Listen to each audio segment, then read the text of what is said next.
Are you tired of your YouTube videos not getting any views? Well, consider TUBEBUDDY. I've used TUBEBUDDY for years to scale up my YouTube channel. Now we're sitting over 200,000 subscribers. TUBEBUDDY is a browser extension that offers a ton of built-in productivity and time-saving services to take your channel to the next level. Use my link in the description to get started with TUBEBUDDY and level up your channel faster.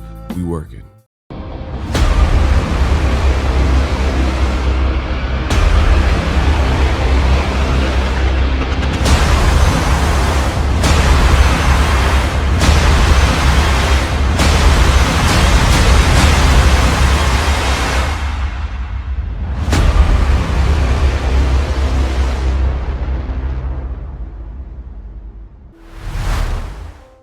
Oh man, it's getting kind of hairy.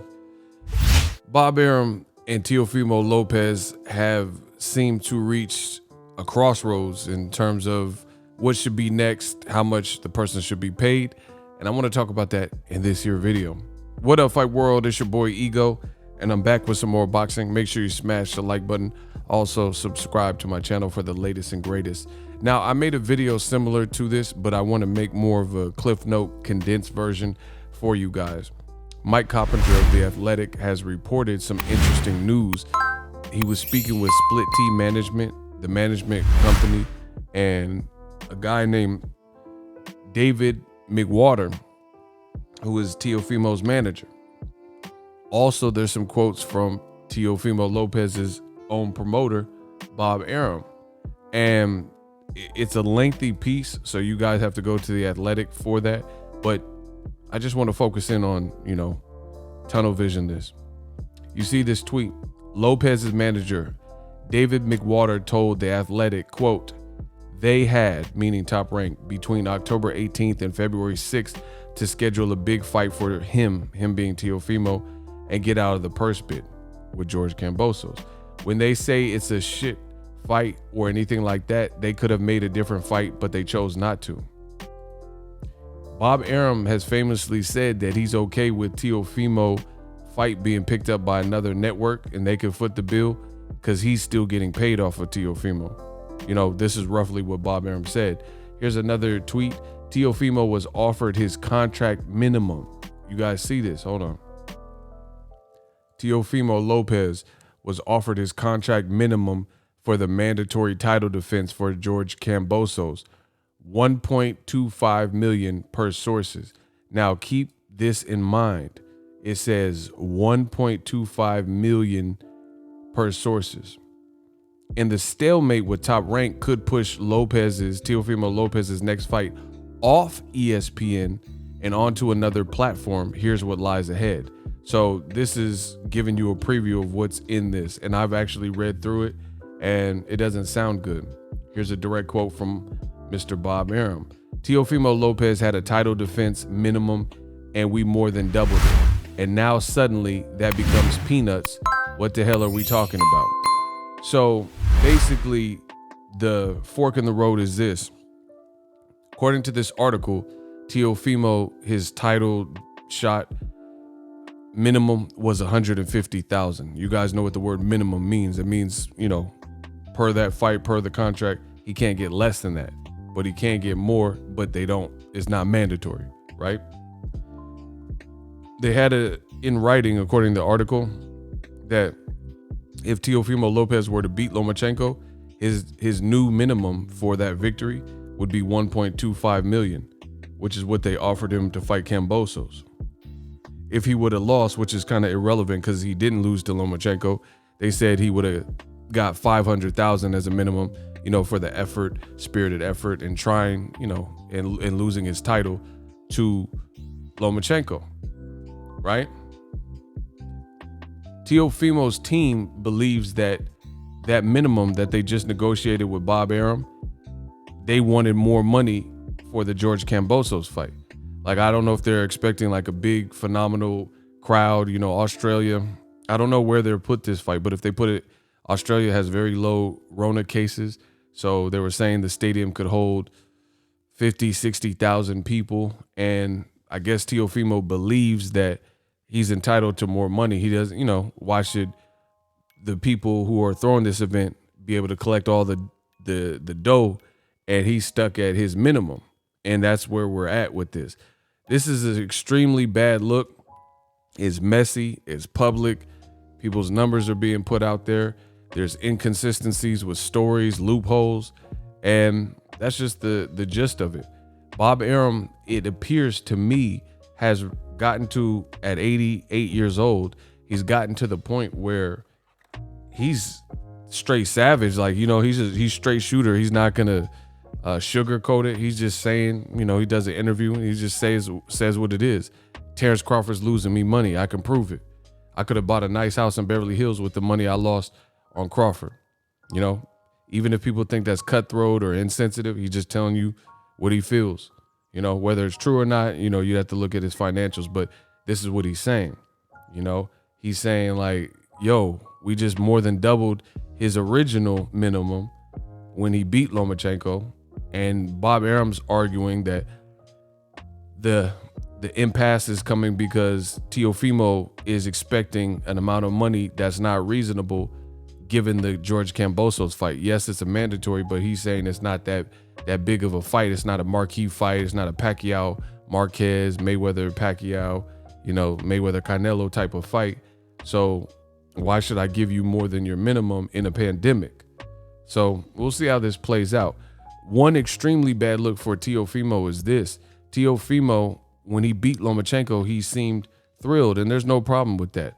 But he also ran around and said he was the A-side over Gervonta Davis, who's selling out basketball arenas with Gamboa. He was in 3 different cities last year, or the year before the pandemic, actually. 3 different cities, and he sold out basically. At home in Baltimore against Ricardo Nunes. I was at all the fights against Ricardo Nunes, is mandatory. The Atlanta Hawks facility, with Gamboa. And then before that, it was supposed to be Abner Matas, but then they switched it to Hugo Ruiz when Abner Matas had a detached retina. So I don't know how Teofimo believes that he is the A-side just because he beat Lomachenko.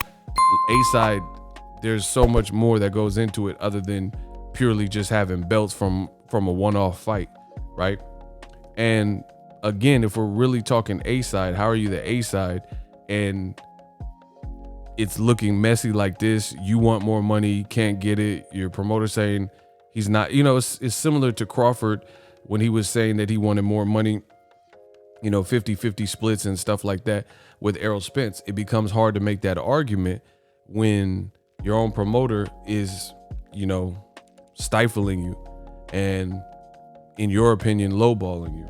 You're saying you're the A-side and you're the man and you got all the clout, but your promoter's not trying to pay you like any of this is true. Bad look. Finally, Teofimo, after beating Lomachenko, he ran around and saying he's not getting less than $5 million. He started throwing out $8 and $10 million figures to fight Devin Haney. But this article says that Teofimo is getting $1.25 million per sources. They're saying $1.25 million after beating Lomachenko is his new mandatory. However, in November, this was a tweet from Teofimo. He says $5 million minimum now. And this is only the beginning. Soon I'll shoot for $20 million minimum. Take a lesson out of my book. And in order to make the big dollars, you have to take risks. And it says hashtag the takeover. So how is Teofimo? I don't know if he's being told bad information or if his management said, hey, we can get you $5 million minimum. And Bob Arum said, no, pump the brakes on that. But either way, this is a bad look when you declare something like this publicly. Myself, I made videos. I'm like, if he's getting the $5 million minimum, no matter who he fights, God bless him. But I don't think that's the case. And once again, Ego Stradamus strikes again. If I'm not mistaken, Mayweather Promotions CEO Leonard Ellerby said this, and he kind of raised the eyebrow on Twitter, and I think he didn't really believe it as well. I don't remember exactly what he said, so I don't want to misquote him. But Teofimo was trying to convince people. He's saying, take a lesson out of my book. $5 million from here on out, and I'm shooting for $20 million. Be like me, guys. But then this article, who I don't know who the sources were, but 2 of the sources in the article are Bob Arum and Split T Management. McWater, people who are affiliated with Teofimo's career. So it could have been one of them, or could have been somebody else with the company. I don't see why the Athletic would just get up here and lie with these numbers and act like they didn't hear nothing. You know what I'm saying? So Teofimo's running around saying his minimum is $5 million, but Bob Arum ain't trying to pay him $5 million. And he's saying his minimum, or somebody from that faction is saying 1.25 million is his real minimum. So it's like, this is a bold-faced lie and misinformation to tell people that from here on out, you're getting $5 million, you know, and telling the world that you need 10 million to fight Devin Haney. And, you know, overall, it's a bad look because, I mean, just common sense. It's just a bad look. Your fight is being stalled out. Your promoter says it could be on a different platform, or this article says it could be on a different platform. You could get less money than your minimum depending on whatever the winning purse bid is. So I can't wait. I can't wait to see the purse bid, to see what the winning bid is, because keep this in mind.